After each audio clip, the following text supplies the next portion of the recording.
I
can just.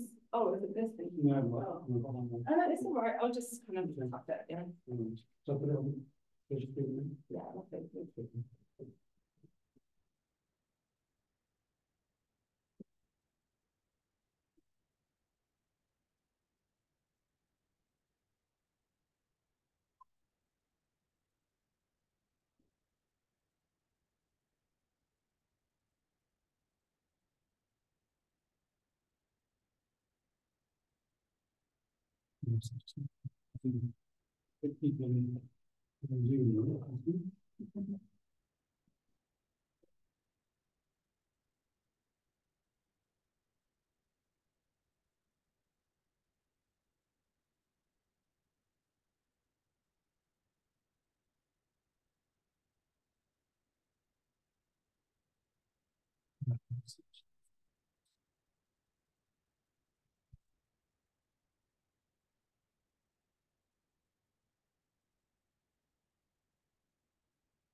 Okay, do we need to share the PowerPoint?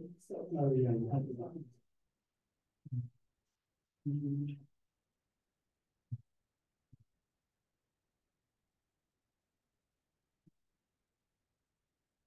It doesn't matter too much, but it doesn't really know that that's what yeah.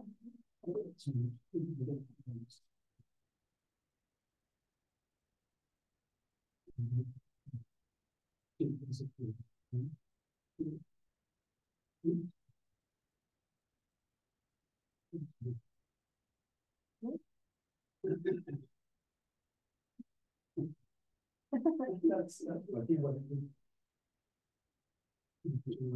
money system to some of these arms.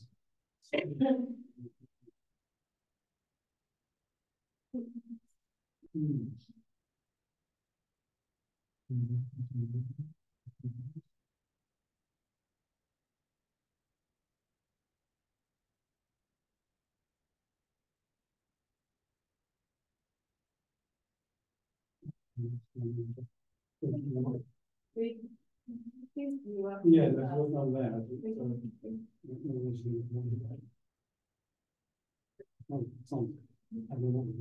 That's fine.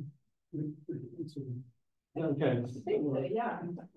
I can't see what they can do about it. It's a bit hard. You can see it's something like that. Okay. Yeah. That's what they're seeing. Yeah. And they can see me as well. Yeah. No, well, they will be able to. Yeah. Yeah. When you speak, yeah. Okay. Can they hear us? Can you check if they can? Yes. Let's ask them a chance if they can hear. Yeah. Yeah. All right. Okay. Right. Welcome, everyone. Thank you for coming, and welcome to those in the Zoom room. I hope you can hear me. It's a great pleasure to welcome Emily Baker, who's a lecturer in comparative literature and Latin American studies from the School of European Languages, Culture and Society, University College London. She did her PhD in Central Latin American Studies in Cambridge in 2016, and then she was a lecturer and Director of Studies in Modern and Medieval Languages at Robinson College in Cambridge, and then lecturer in Latin American culture at Birkbeck before she went to UCL. So it's a great pleasure to have you here. The title of the talk is Possible Worlds, Contemporary Latin American Ecological Fiction. Okay, thank you so much for having me. It's really exciting to be here. And I've always, as I was saying to Peter, I've always been aware of the brilliant things that are going on here in Manchester, and actually, surprisingly, never really crossed the path of that many of you, amazingly. So I remember when James Scorer came to Cambridge to give a sort of similar corresponding talk when I was a PhD student. But you know, it's really exciting to be here. And because my dad's from Cheshire, I also feel like it's sort of a homecoming every time I pop to Manchester as well. So it's nice. Yeah, so I wasn't sure exactly whether the composition of the audience would be sort of fluent Spanish, so I've gone with a kind of hybrid version with Spanish quotations on the slides, but I'll read them out in the English translation. And it should last about 45 minutes, which is the brief, so hopefully that's gives you time for questions as well. So just to contextualise the material I'm presenting, this is part of a monograph project that I've been working on and off since the end of my PhD, really.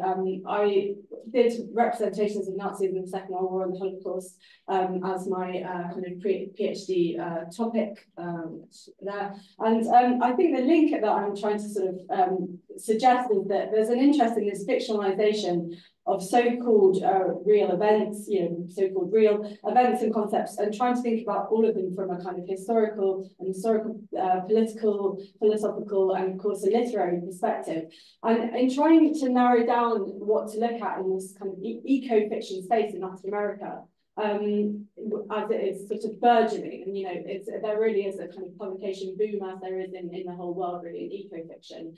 What I found that I'm most interested in is the often self-reflexive interrogation of the interface between fiction and the real that particularly emerges in this space, where authors sort of, to the same extent, if not more, to this previous project on Nazism, come up against the limits of language, but also its potentialities in acting in a sort of feedback loop with, you know, reality. I'm sort of setting up the notion of a dichotomy between reality and fiction, but really also simultaneously kind of deconstructing it, right?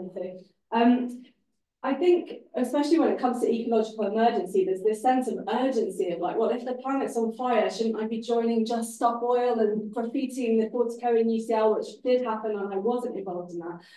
It's what's writing going to do in this space, and yet culture is, of course, all around us. Discourse is what shapes the way we view the world and the way we behave. And so, what I'm doing with this sort of moment of the project is bringing together disparate things that I've published in sort of different places and talked on in different places. So the analysis of the Rita Indiana novel that I'm about to draw on, it's being published in an edited volume that proceeded from a conference at the University of Stockholm about the great derangement in Latin American culture. And the Piglia novel that I'm about to talk about I've been presenting on this really for a long time. And actually in coming today and bringing this together with this other text that I've sort of published on separately, I've had a really good kind of revelation, which I'll hopefully share with you today, so that's exciting as well. Both of these texts are notable in their staging of the question of how and to what ends culture circulates in society, and particularly the politics of doing so when there is a goal to discuss or serve ecological matters. So in short, the key question that I'm posing of both of these texts that we're going to look at, and that I believe they're posing themselves, is, are there good and bad ways of doing and engaging with culture in the service of ecology? That's what it sort of boils down to. So, starting with this canonical Argentine author, Ricardo Piglia, it's not politically correct in this day and age to say that men are geniuses anymore, but I think Piglia was. He saw the way that, you know, philosophically speaking, community was misorientated throughout the whole of the 20th century, and the relationship, he also sort of saw the relationship between this misorientated theory of community and the violence that was, and still is, you know, ubiquitous throughout the 20th century and ongoing. So in his project, or his novel, Argentine, that came into my previous project on Nazism, he wrote it, you know, under the Argentine dictatorship, evading censorship, and yet pointing out the violence that was going on around him. And this novel, El Camino de Ida, for those of you who haven't read it, you must. It's really short, and whatever else it is, it's also a brilliant parody of the modern neoliberal university. And if you were to have an ecological novel, because I wouldn't say you would necessarily think of anything else from his projects as being sort of ecological in theme, this one would be it. And I kind of lend weight to the fact that this was, you know, the final novel that was published in his lifetime. And as he was incredibly ill, he had a debilitating form of sclerosis. He knew he was dying, yet he sort of was turning his attention to what became his kind of ecological novel. So this was published in 2013, and he died sadly in 2017. And it's excitingly kind of self-conscious and sort of self-reflexive. So the broad, sorry, this was a sort of outline of my plan of looking at these two particular novels through these three themes that I'll discuss: the potentiality and pitfalls of forms of aesthetics and culture, the dangers and fallacy of sovereignty, beautiful soul syndrome as a sort of sense of objectification of nature, and how all of these things tie together. So this novel, in set in a fictionalized version of Princeton called Taylor University, Piglia's longtime fictional narrator and alter ego Emilio Renzi, which is his sort of middle names, is a visiting professor at this university teaching a seminar on Hudson, who, as we know, is an English writer who spent his childhood in Argentina and wrote extensively about the flora and fauna there, sort of retain this romantic place in a fascination for him. And not long after arriving, this visiting professor, Emilio Renzi, starts an affair with his eminent colleague, Ada Brown, who's the professor of literary criticism there. And she's then killed in mysterious circumstances by a letter bomb. And the sort of central enigma of the novel is whether or not she might have been connected to the US domestic terrorist, the Unabomber. Except here, instead of being called the Unabomber, he's called the recycler. So instead of drawing the nickname from the targets of his bombs, which were universities and airlines, leading to this kind of thing, Unabomber, you know, Piglia is already clearly putting a kind of ecological slant on his motivations of this domestic terrorist. And Daniel Balston has noted that many of Piglia's presented facts about the Unabomber/recycler are translated faithfully from the non-fiction book called Harvard and the Unabomber by Austin Chase.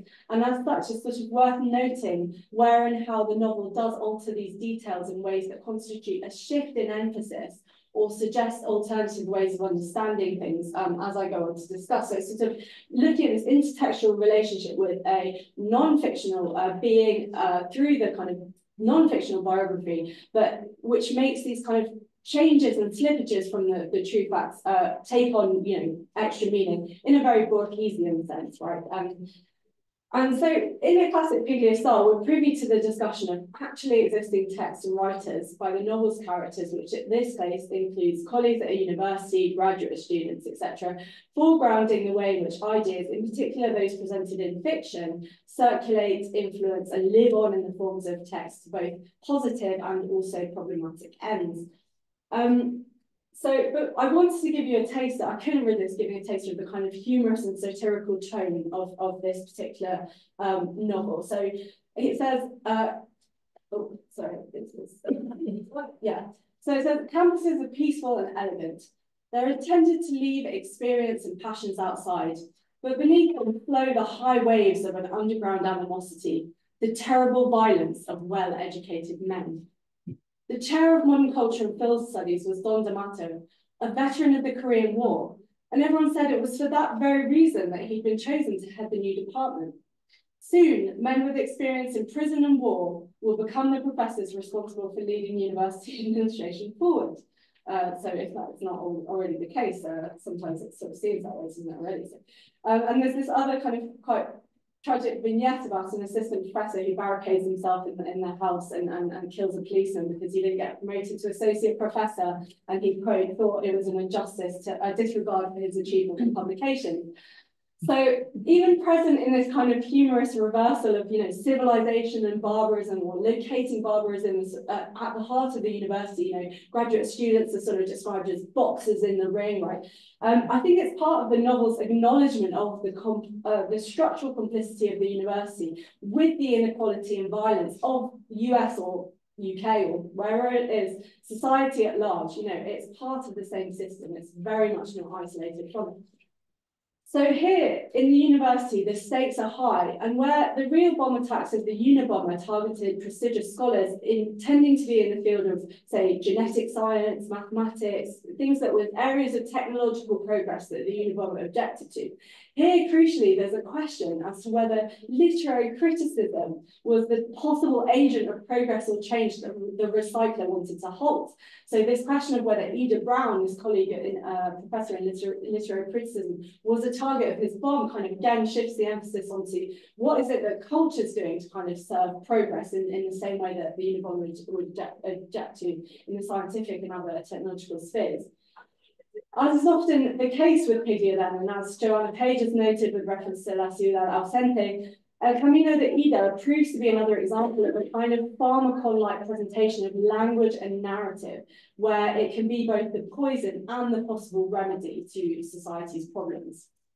So, the influence of, in particular, Conrad's The Secret Agent on the real Unabomber is acknowledged in the police reports. And this is, of course, emphasised in the novel. Piglia was like, oh, I'm going to have a field day with this. So based again on details, intertextual details from the trial of the Unabomber, it says that the literature, they actually called to the stand a literature professor with expertise in forensics. And it says, al examinar los documentos para el juicio, he had declared his evident use of fiction to help him make sense of his life.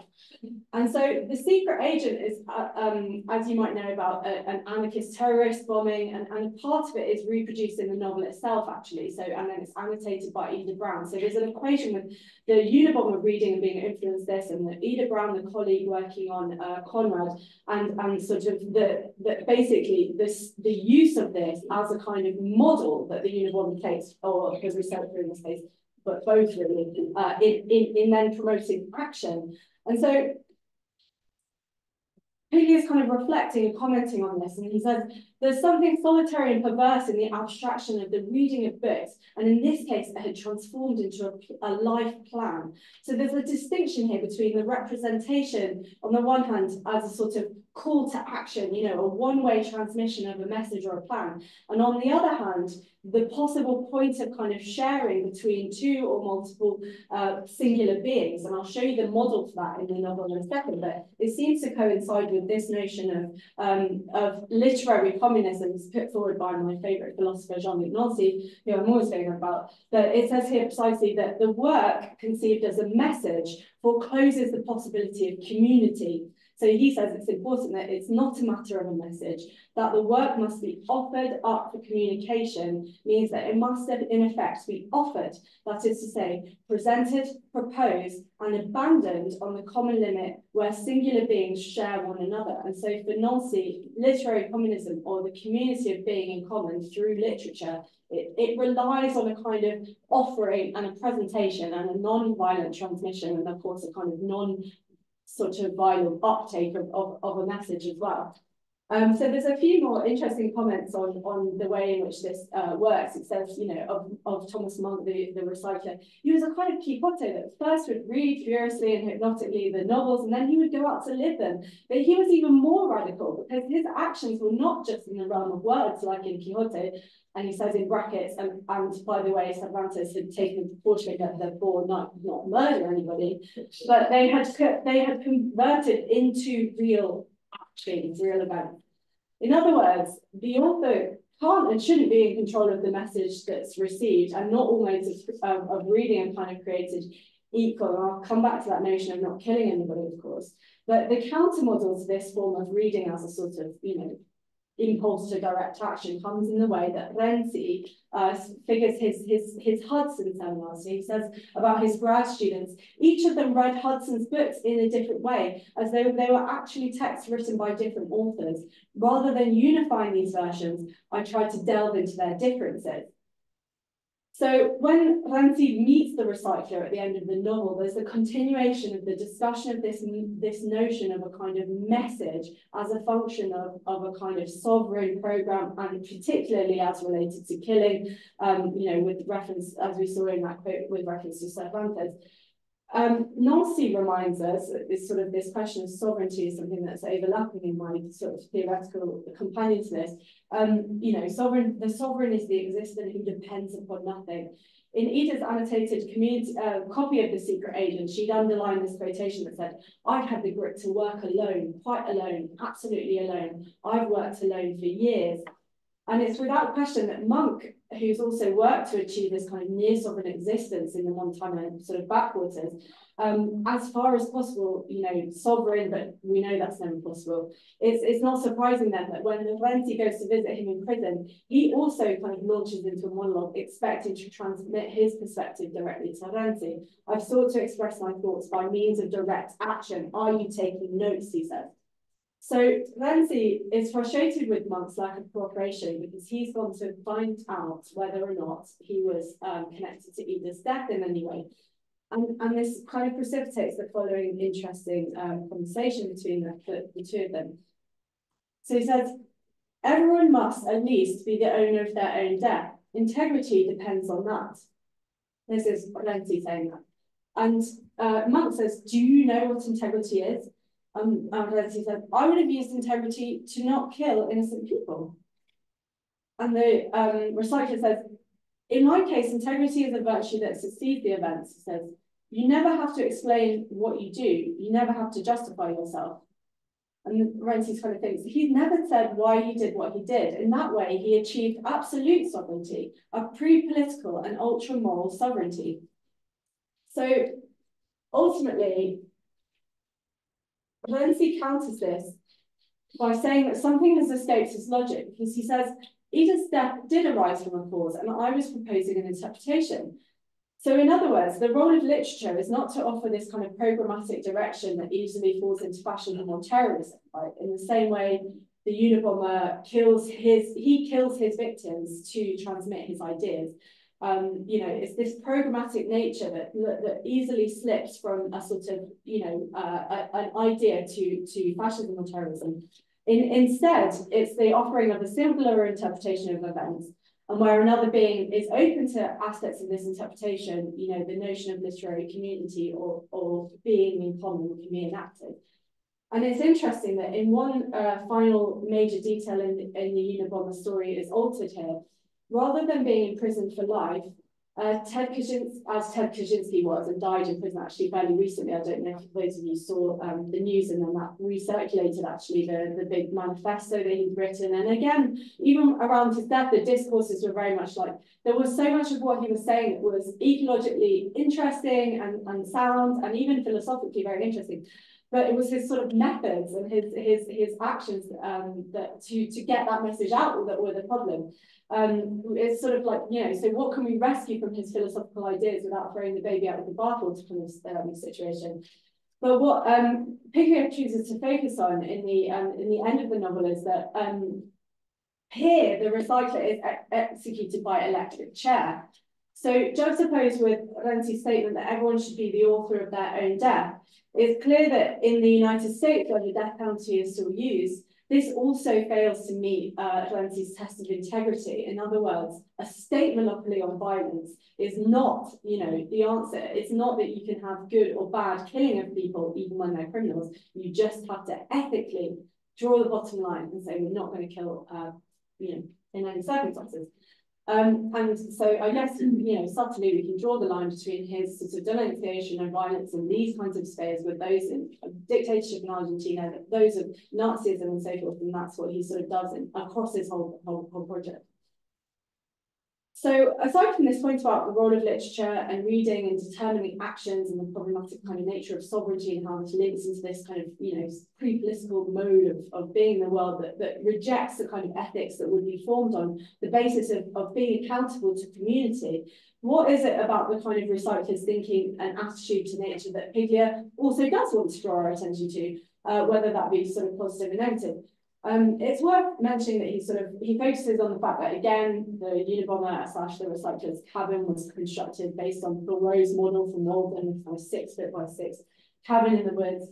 We see that the kind of violence that he practices in his day-to-day life is also a kind of objectified, placing of animals, watching them, studying their moves, so that ultimately the violence that he also sort of has towards animals in this subsistent lifestyle then easily slips into violence against humans who sort of intrude on this this kind of sovereignty, this kind of nature that he is sort of immersed within.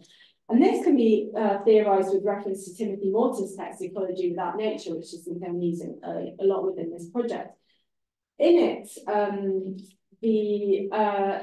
Morton recasts Hegel's term, the beautiful soul, as a syndrome whereby one's withdrawal from society in this kind of pre-industrial or turning back the time mode allows for the reification of society as kind of evil and over there and threatening to this way of life over here and thus needing to be destroyed. So Morton argues that we've never sort of managed to escape this romantic mode of seeing nature as this kind of essentialized aesthetic object to be, admired, feared, cared for, saved. It's all in a kind of spectrum, rather than a kind of acknowledging our full responsibility for the crisis we're facing, our kind of structural responsibility, but without acknowledging our kind of our fundamental constitutive reliance on it and so forth. So a sort of example of the way that this is framed here is talks about wilderness embodies freedom from determination, the bedrock of capitalist ideology. It's always over there, behind the shop window, a distance aesthetic experience, even when you are in it. And he says, as far as wilderness goes, the distance is not an empirical one, but a social and psychological one that persists even when you are in a wilderness. If you come too close, say, by actually living in one, then it would no longer be a wilderness. The stranger then ruins my existential supping of wild vastness. Exclusion and violence is the only way in which quietness and solitude can be guaranteed. So there's a kind of spectrum within this romantic consumerist logic that we're all sort of guilty with on one level. We visit our natural trust gardens and we go on holiday to sort of consume the mountains or the sea. But there's also a sort of violent iteration of this where when we kind of actually live alone within it and are embedded within it, we become, prone to then violently exclude anyone who intrudes there directly or indirectly. So in the case of, he will, presumably, in this case, it manifests as sort of murder of people involved in sort of the technological progress that he thinks is a threat to the nature that he, values, and this kind of moral high groundism to this perspective of the beautiful soul syndrome that I will now explain further with reference to the second case study text, which is called La Mucama Omicunlé, or Tentacle in the English translation, by the queer Dominican author Rita Indiana. So in this section, I'll sort of give, again, a brief plot summary. I'll address the 3 corresponding features, which are the self-reflexive interrogation of the role of culture in society, the critique of sovereignty, the beautiful soul as a potential response to ecological threat, and again, sort of then come to tie all these together. And so in my abstract, I made a point of mentioning the fact that these are very different novels. Whilst Piglia's is, as we've seen, a sort of very realist text that blurs the boundaries between fact and fiction very subtly, whilst maintaining a very strong frame of plausibility, and especially for us, it's kind of recognizability of the university space. Indiana's text is a work of, properly sort of climate fiction, what they call, or speculative fiction, hi-fi or sci-fi, that projects into the future as well as into the past, and with characters that are able to travel through time and exist simultaneously in different eras. And I was just talking to Gabrielle earlier about this, and I'm really glad to know that there was a sort of epistemological alternative sort of Afro-religion that allows for this to happen that I will refer to. But so the novel is a not so futuristic or not so unrealistic tale, despite what I've just said, of society coping with a deadly virus. So it was prophetic because it was published in 2015, but it's essentially basically sort of predicted a version of COVID, and severe biodiversity loss. At the same time, characters deal with the day-to-day struggles of making money to survive, the desire for sex changes, the desire and or pressure to produce art, And so it exhibits a form of self-critical awareness vis-a-vis culture, as its characters and the reader by extension are given multiple opportunities to sort of see the future, how this kind of ecological catastrophe is going to play out, as well as to learn from the past, but they sort of fail to do what it takes to avoid ecological disaster. By pointing the finger at culture itself, Indiana achieves arguably what, you know, Timothy Morton is talking about in his whole project, which is this kind of form of ecological, dialectical form of criticism that bends back upon itself, and as well as pointing in a highly politicized way to society, points towards itself. So, furthermore, at the heart of the novel is attention to, as it says here, race, class, and gender, which for Morton, as well as you know, most discerning thinkers within this sort of philosophical space now, are deeply entwined with environmental issues. And Piglia's novel is also attentive to the questions of gender and inequality and so forth. I would say not in a way that's so central to the understanding of the ecological matters, but it's sort of part of the comparison that I'm going to keep developing as I go on. But I think it's worth mentioning that here, whilst he's talking about eco-critique, that the expectations of eco-critique are not really to be distinguished from the expectations of fiction itself, because all of it is offering these interpretations, right? These kind of readings that are just being offered and given. So at the same time, I'm sort of just deconstructing the notion of sort of genre and really caring what the difference is between a speculative fiction and realist fiction. I'm also stressing, you know, literary criticism is just another, you know, mode of interpretation that is on this same sort of, might have the same political expectations at the heart of it. So the self-reflexive focus on art within the novel hones in on the potentialities and pitfalls of aesthetic production as, on the one hand, a means of changing the way that we view the world, and on the other hand, as potentially an empty form of cultural capital, escapism, the individualistic sort of will to power, and at worst, a very perpetuator of the inequality that is central to the environmental crisis. So in addition to scenes from the beginning of the 17th century, the novel is set in 2001 and in 2024 in the Dominican Republic, which has by then been plagued by these three disasters: the deadly and contagious virus, a tidal wave, and a 2024 seaquake that released Venezuelan biological weapons into the sea, provoking an extinction crisis. So obviously, when it was written in 2015, this 2024-25 moment was you know, further away, and now it's very close. But the main character, at least one of them came true, which was the Colonel David thing.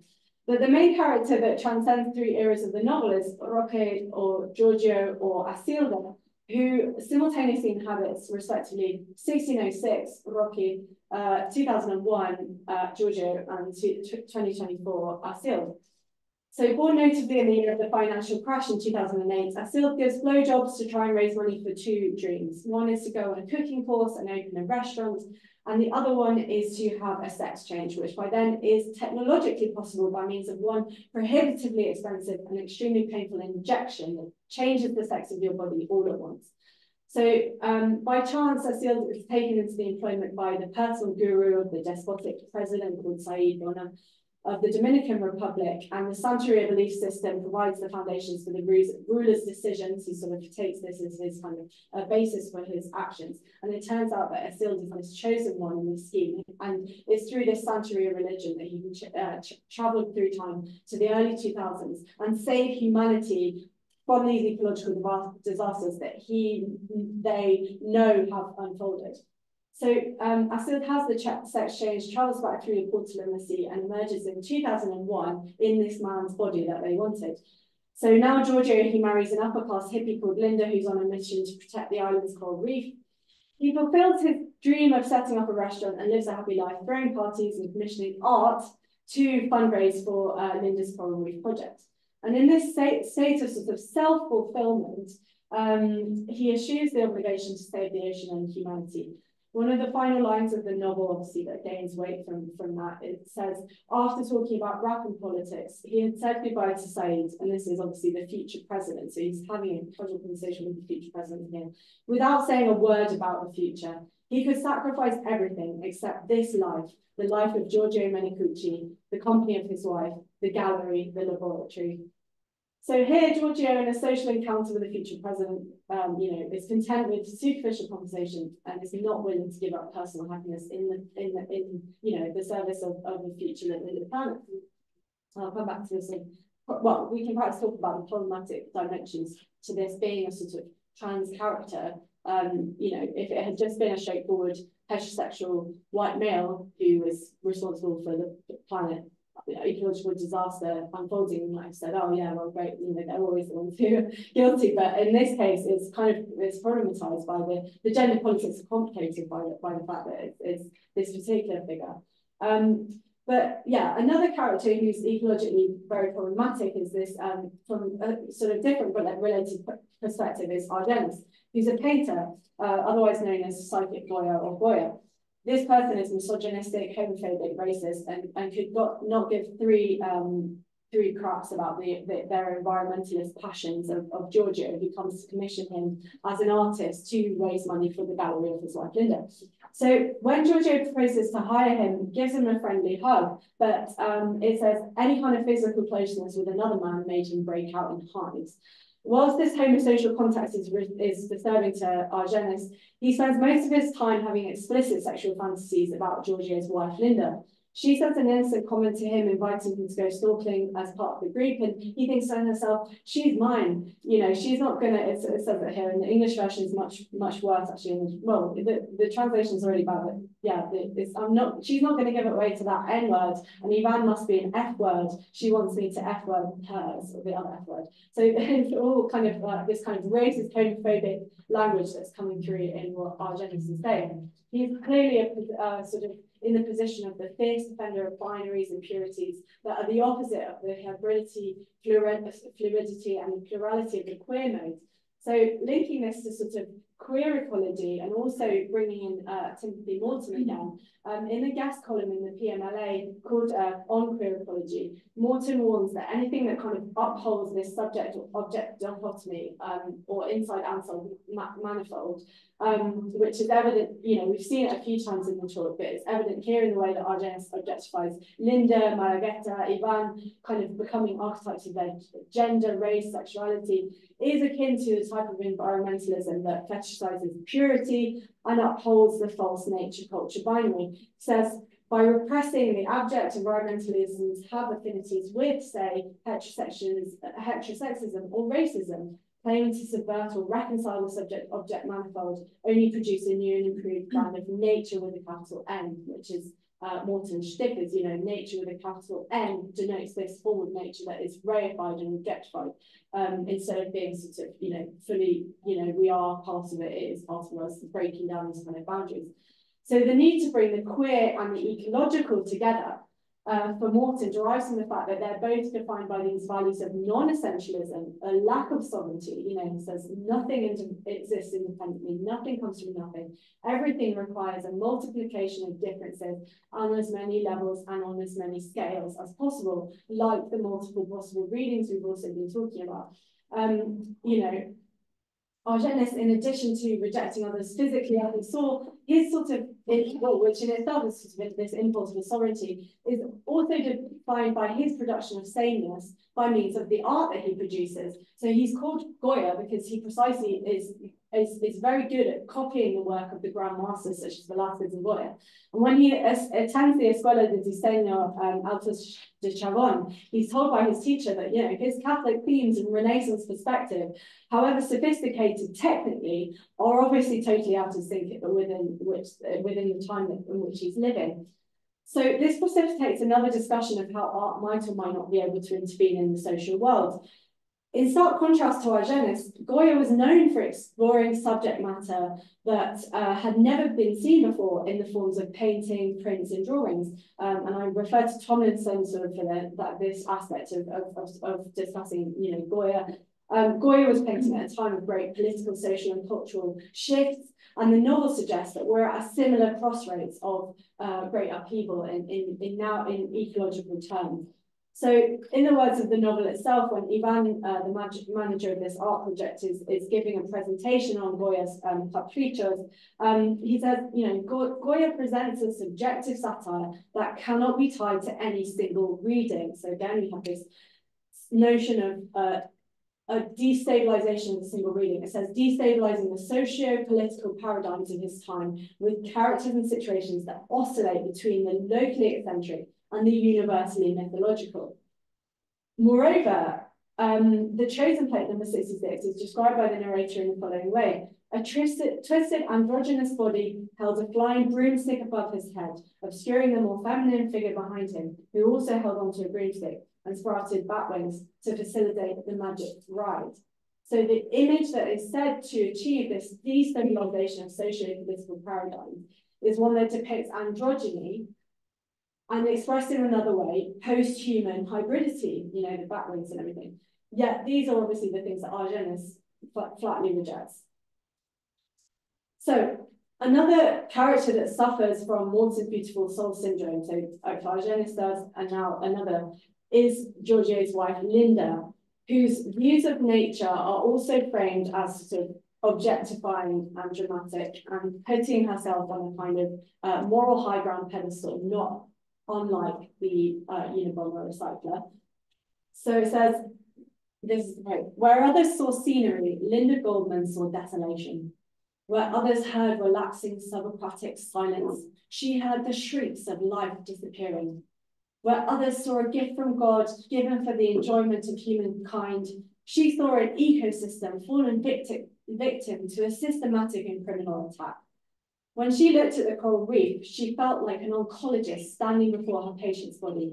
She knew she could save it, although she also understood the disproportionate capacity of evil and its reach down to the finest detail. So the clearly established dichotomy between what she sees and what others see sets her up on this kind of moral high ground. The quote from Morton is fingers wagging at modern society, this beautiful soul feeling. And she fails to acknowledge her own complicity in environmental destruction as an upper class person who takes material comforts for granted and basically in many other ways within the novel sort of consumes ecologically. So, you know, de-wilding a whole area to build this sort of supposedly eco-friendly architectural thing that's actually made of concrete, which is, you know, totally an unenvironmentally friendly building material, but which enables the sort of the consumption of the nature all the more effectively kind of thing. And so there are so many examples of her sort of complicity. And this fits in with Morton's quotation, which says in a couple of slides, yeah, the beautiful soul maintains a critical position about everything except for its own position. The beautiful soul cannot see that the evil it condemns is intrinsic to its existence. Indeed, its very form as pure subjectivity is this evil. So the use of the word evil is significant insofar as, that's exactly the kind of word that was used in the previous quotation and goes on to be used. So she said in this one, it says, yeah, there were days where she felt as if her commitment was minuscule in the face of, for example, I think it's written that in the translation, but I don't get it right. In the face of a fisherman, a local fisherman who had torn off a piece of coral of the hundreds of years and destroyed this valuable specimen in the habitat that he himself relied on to subsist. So this is the evil that she's talking about, is, you know, precisely sort of local fishermen that are trying to subsist based on their fishing. And another kind of tension in this sort of with what's going on here is that the very guards charged with enforcing environmental laws in the Code of Saussure were the first to ignore them, throwing garbage, fishing with harpoons, and stealing coral to sell. They lacked a comprehensive. It was obvious that this was going to continue until because they lacked a comprehensive education and adequate salaries. So in this sort of literary conjunction of the first one, she's aware of the fact that fishermen rely on the fish for their livelihood, but she doesn't see the tension whereby what she proposes would eventually exclude them from all coastal terrains, right? It's a kind of conservationist logic that always rhetorically pits nature against culture and human activity. And it's clear that the problem can't be solved in isolation by just privatizing the coastline and policing it to stop the fishing. You have to address how to then, provide the livelihoods for those that this will displace. The overall challenge that inequality poses is then, as we saw emblematic in this fact that the guards that are precisely in charge of upholding the sort of environmental laws are poorly educated and poorly paid themselves, and so are also not, motivated to do this.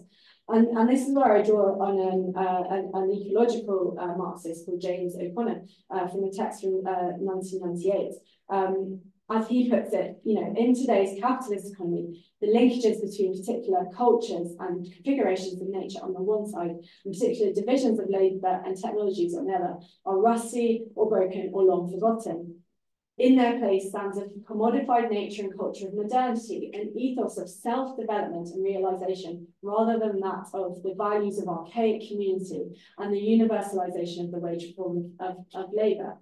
The reaction is the plethora of culture and nature preservationist groups trying to protect or restore or remember this or that traditional cultural practice or landscape, i.e. in this case, Linda's self-actualization is embodied in her protection of the coral reef, and in these cases, mostly abstracted from the prevailing methods of production and divisions of labour and types of commodities produced today. So as we saw with the kind of pre-capitalist and anti-technological fantasies of the Unabomber, we can't just sort of turn back the clock and restore and remember. We kind of have to acknowledge where we've got to, embrace the mess that we're in, and sort of, self-consciously interrogate our place within that, and sort of move forward from here. And Morton, in the same way as Wiki was talking about the kind of fetishization of purity and wilderness, is all part of this same logic that we can't kind of return to an Arcadia or sort of moment in the past where things were perfect. We kind of have to embrace the messiness and the impurity and the pollution that we have caused and sort of move forward from this position. So one of the sort of hypotheses from the project as a whole is sort of thinking through the three threads that I'm trying to trace here. Is obviously, queer ecology is a framework that's bringing together queer theory and ecology, and if we then, also bring into the for a sort of Marxist perspective, maybe this is a sort of, polyamorous triad now of Marxism, queer theory and ecological theory. This is perhaps the sort of the most fruitful way in which we can address this whole kind of ecological question.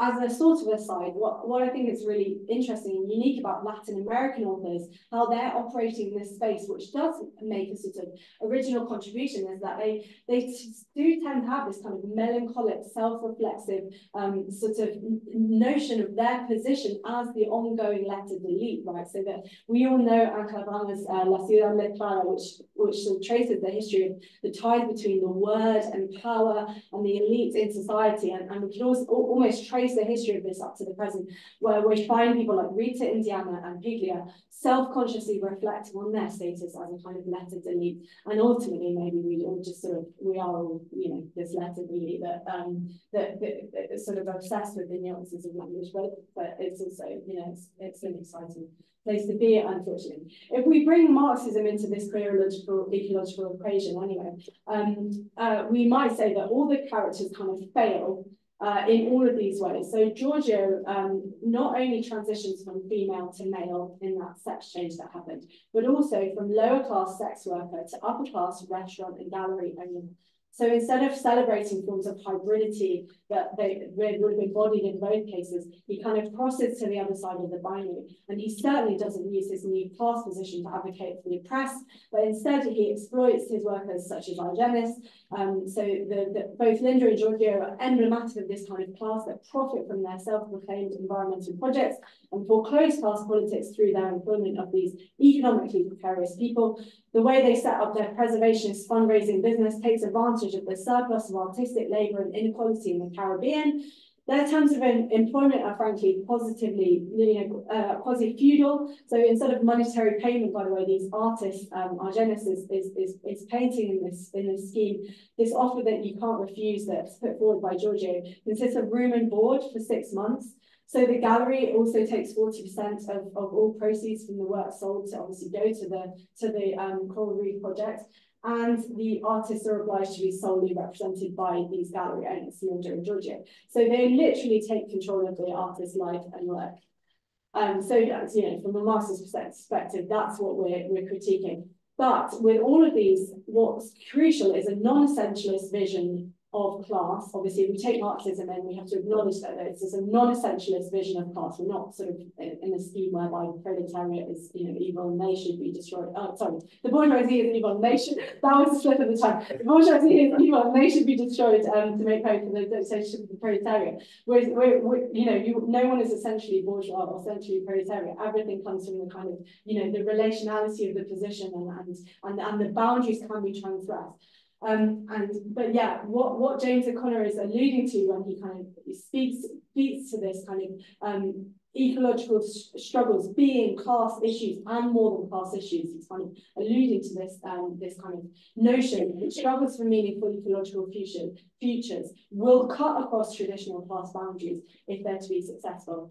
And in a notable kind of moment, this was just, I liked this quotation from O'Connor as well, that says, you know, who gains from the suppression of class politics in an era that's stimulating the model of capitalism developed by Karl Marx? The old normal answer, the petty bourgeoisie. Today we have to add the new middle class, the main strata that organise nature and culture groups, ethnic picnics and historical preservation and museum displays.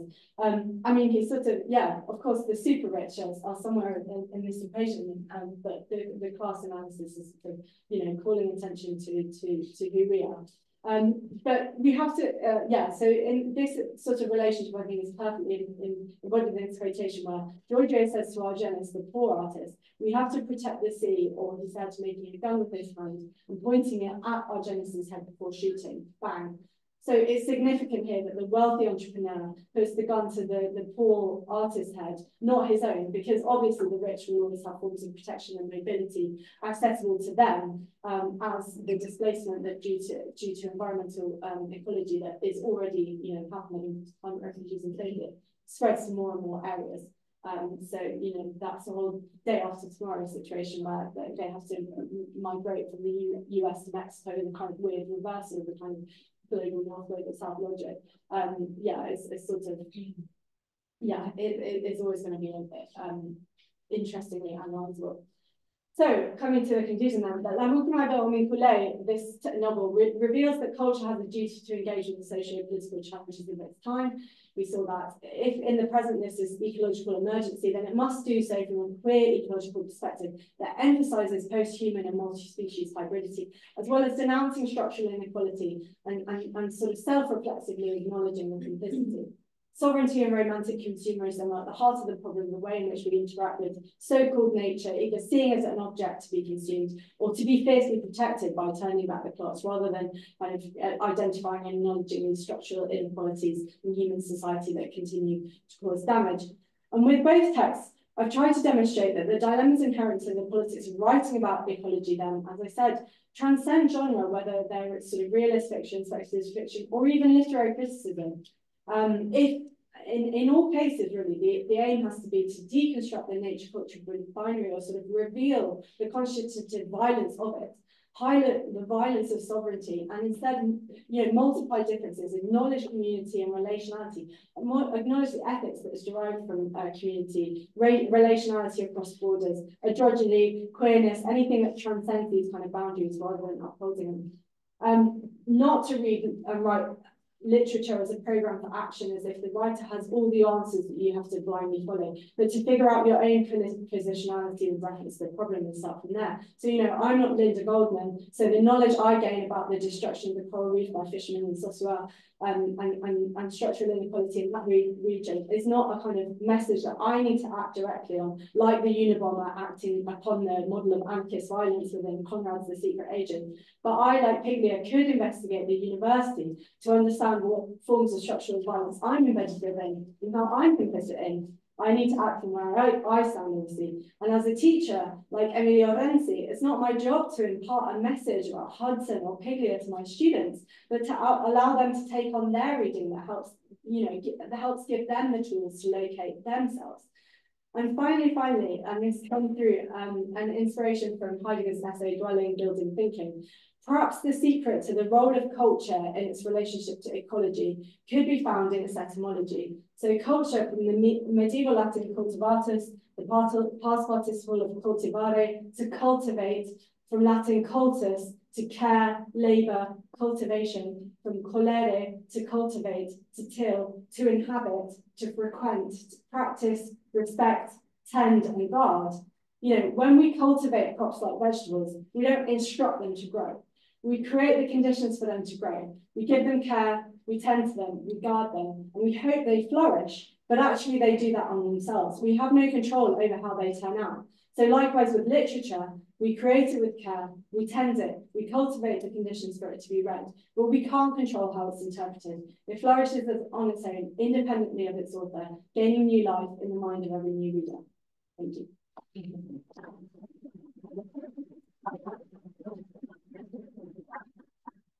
Great, well, that was really fascinating, and I found it very interesting because I've been working on a project with Ignacio and Lucia here on art and anti-racism.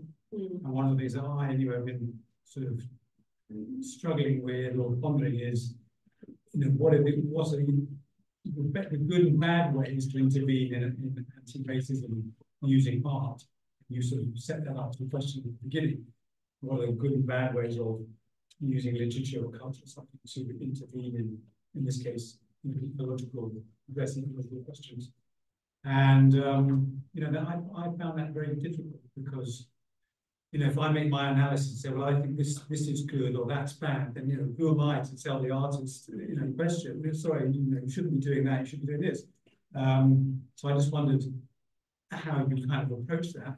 And then, you know, at the end, you also sort of said the role of literature is not to offer a program, an ideology for action or so on, or something like that. But then your conclusion did sound to me like a bit of a program. You know, we have to do this, we have the relationality, combine Marxism and queer theory and, you know, eco-critique and so on. And, you know, we shouldn't do this, we should do that. It sounded like a bit of a program. Yeah, but it's a program that I can't, you know, control the way it's taken up, and the elements of it, you know, are anything that sort of you know, transcends boundaries, you know, binaries and overcomes and multiplies differences. So ultimately, it's a sort of, it's an idea that I, again, present and offer, but that can be obviously taken up in a multiplicity of different ways. And then, yeah, I of course, that question of good and bad is so provocative as a sort of question, because, you know, I'm not suggesting really that there are good and bad ways of doing it as such, but I'm suggesting that through reading for the way in which people, you know, ultimately take up, say, fiction as something that leads to then murder, that can be evaluated through ethics and politics, through a political and ethical reading as a sort of negative way of reading, right? But whereas a kind of good, and I suppose the example of Goya sort of helps show what the novel means in that case, that the things are these, you know, things that are open to ambiguity and not programmatic, things that, you know, Mein Kampf was Hitler's bloody program, and he wanted people to identify with that and follow it, and that's what's violent and can slip so easily into terrorism. Anything that is like fiction, you know, usually, or the things that we're talking about here, should be sort of presented, they should be offered, they shouldn't be asking you to like go and follow them and go and murder people. I mean, ultimately the ethical bottom line is murder, and that, you know, and racism is an interesting case study, because that also has material consequences of material violence as well. Racism is not just a sort of symbolic idea and thing that happens in language, it's in a feedback loop with violence, as we've seen with Black Lives Matter. So I mean, let's be clear, violence and death and killing are the ethical bottom line here. But so literature can kind of reveal that. Yeah. Okay, thank you. Yeah. Lucia, you go ahead. Thank you. Thank you for the talk and a lot of, you know, exciting things to think about and your reading of the literature. One question I have with regard to the novels that you presented. I have read one of the Piglia novels, not the other one, and I haven't read Indiana. But one thing that struck me as a characteristic of them? And where does it sit, or what would you say about it? Is humor, laughter. What do you do with it in this reading, as it were? You know, because how does humor, in other words, and laughter stand with the ethical questions that you're posing, or the kind of a high ground in a way, or moral grounds that are being proposed? It's just that humor, because they are very funny. Yeah. And so what do we do with that? Yeah, excellent. I think that's a fascinating question. I think you luckily you gave me sort of part of the answer in a way. One of my colleagues is actually working on humour with reference to Nazism in the Second World War and Holocaust specifically. And obviously we've seen these debates play out with things like Jojo Rabbit, the film and so forth, that use kind of, you know, different forms of humour to talk about obviously these terrible events. I mean, Piglia's work is captivating because it's funny. I mean, it gives itself a tool to circulate more widely. And I actually have a friend who I told, or a student doing a creative critical PhD, where I said, this is brilliant what you're writing, but could you make it like funny as well? You know, like, because it's very, what people are kind of people enjoy that, people listen to it, people go there, because life is also short, and people don't want to be spending their whole time thinking about these serious topics and weighed down by the burdens of the world. There is a place for humour and kind of, you know, getting people's attention, and I think there is something there that you said about the kind of moral high ground of like breaking down those barriers, like kind of taking out of the realm of just the moral high ground of just the kind of beautiful soul who wants to save and protect, but someone who is sort of, humour helps to, again, I think, undermine a sort of moral high groundism, a seriousness, because ultimately art and culture is also a sort of enjoyable, you know, thing. It can lend itself to beauty, or it can lend itself to inspiration, it can lend itself to humour and fun, and community. It's a form of community, it's sort of in laughing and enjoying things together. So yeah, there's also different facets to it, but yeah, I think that's, my colleague would probably be able to answer much better when he's working on humour with reference to Nazism, but I've always thought of that as a feature of Piglia's work. And, you know, if it wasn't for humour, would I be kind of, you know, would I be writing about him time and time again? I don't know. Yeah. Do you have any sort of? No, it's no, I don't. But what I think is interesting is that when you started to answer it, you said it makes it more accessible. So we were thinking about the form of it and the way it reaches, and kind of not putting it at the heart of the ethical question. And I think we have to find ways of putting humor at the heart of the ethical question, because part of what Piglia is doing is laughing at himself, and it's laughing at all of us, and in all our abilities, even to find an ecological answer that, queer or not, is you know, because frankly, as a species, we're awful, aren't we? And therefore, the only thing we can do is to laugh in a way, you know. So it's part of it.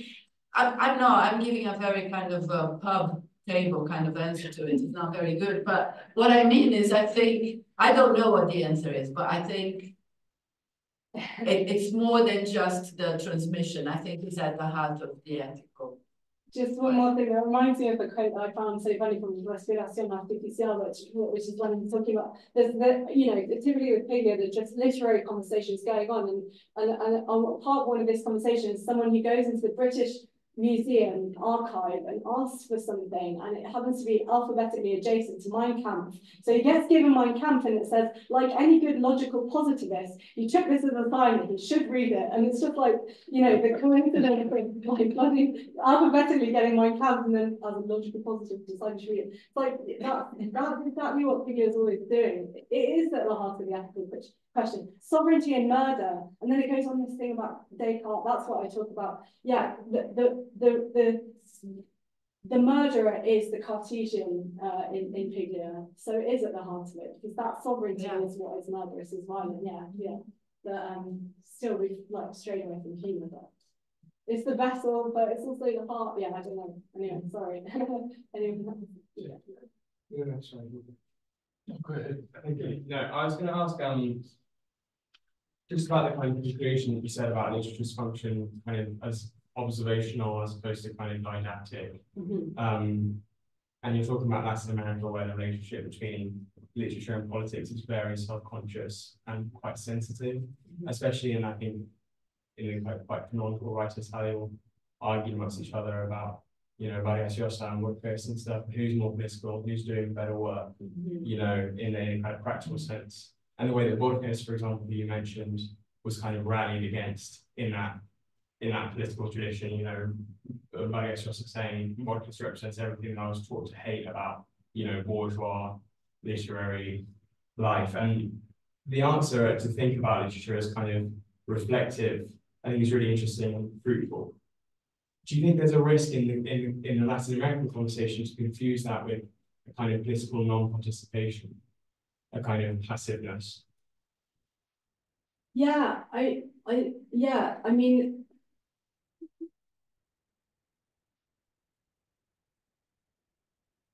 this is the ongoing dilemma. It sort of circles back to where everyone is. I mean, am I, as a university lecturer at UCL, also sort of not, you know, in ecological terms, say, doing what I should be doing? As I said, it's sort of, but ultimately, this culture, writing, conversation about literary topics, that's what Piglia is trying to show. It's not, see, the university is not isolated from society at large. And if theories of community are misorientated, then violence will continue to proliferate. And it's in these spaces of conversation and literature, of discussions of philosophy, that, you know, you can at least orientate community in the right way, rather than allowing it to continue to descend into violence time and time again. And with the ecological space, again, it's sort of like, you know, if you can't theorize the problem in the right way, you can't achieve the solution in the right way. In the context of Latin America, you know, ecological matters, is, you know, again, activists die all the time. They're murdered by states in Brazil and Ecuador for their environmental sort of action. It's, you know, it's an incredibly dangerous place to be doing that, and of course, you know, but no one should be ideally dying for their beliefs, and certainly not for trying to protect the environment. And if Piglia can write a novel that sort of suggests that the ethics of violence should be not killing people, then that's got its place, and then that circulates by me telling you about it and someone else, and trickles through into culture maybe more broadly. It's like most of my students now are pacifists. In the 60s, would they have been, or would they have been like Montoneros, or, you know, would they have been going out to like try and kill people for the sake of their beliefs?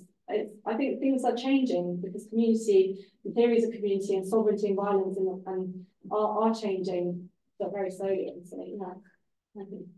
Well, I mean, yeah, obviously there's an absolute shit show going on in Palestine still, and so forth. But yeah. Yeah, how many questions I related to that, or at least as a thought?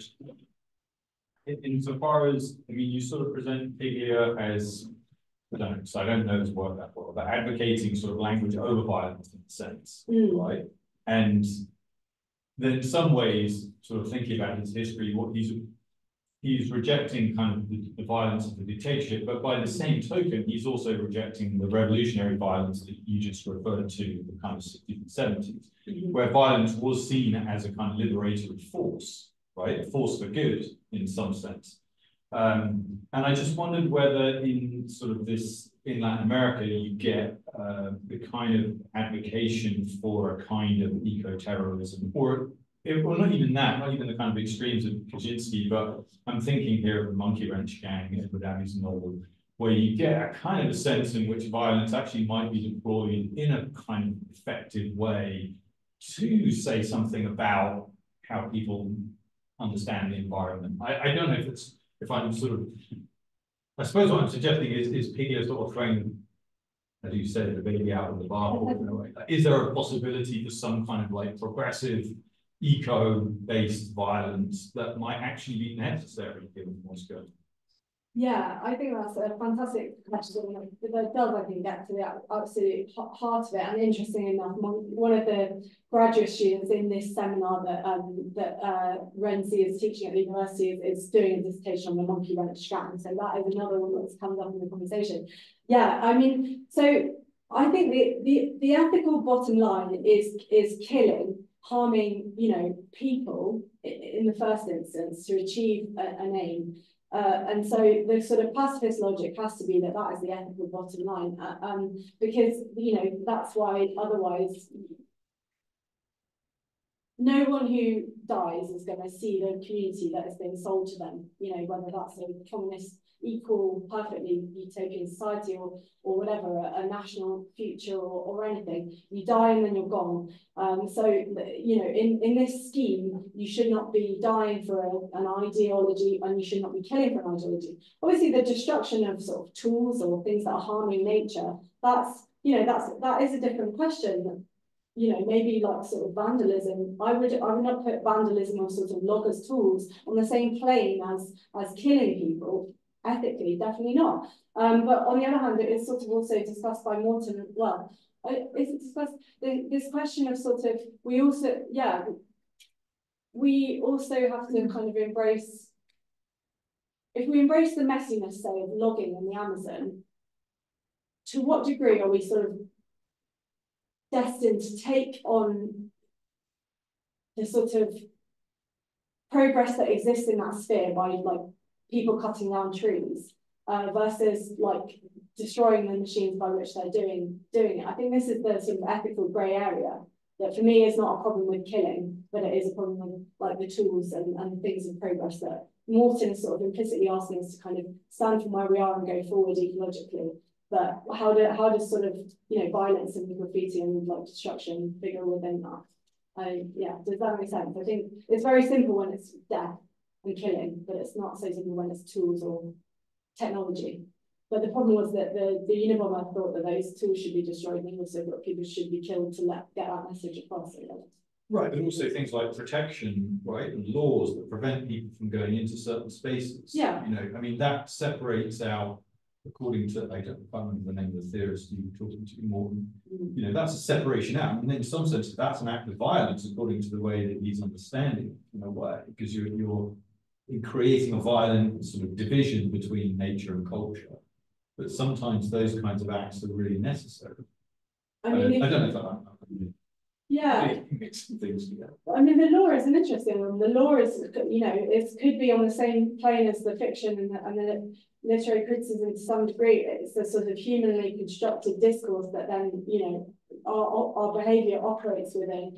And like the philosophy of community, if it's directed well, then, perhaps it does protect all these areas that we would want protected. And if it has, community at the heart of it and ecological sort of, the protection of the planet or whatever at the heart of it, then it can be a useful tool to stop, the destruction of nature. But if it's just sort of creating these, I guess it's something which can sit not within the modes of production. So the loggers in Brazil are just trying to make their living to feed their families in the same way as the fishermen were.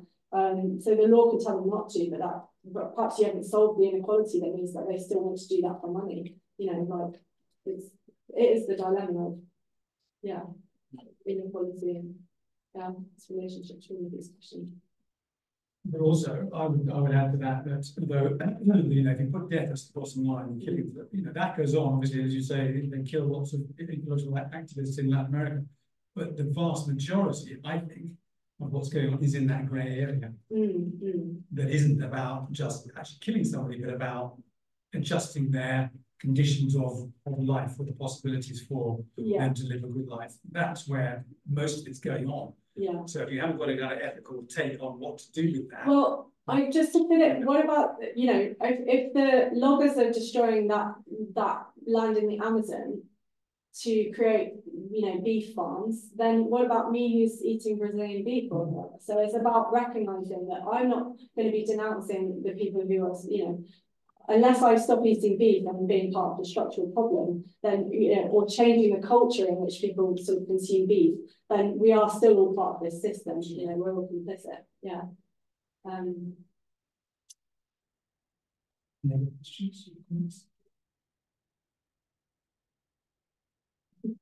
Well, great, thank you very much. Yeah,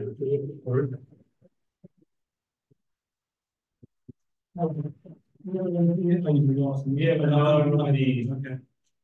Yeah, okay, great. So now we're going to go to the crowbar. It's a grudge.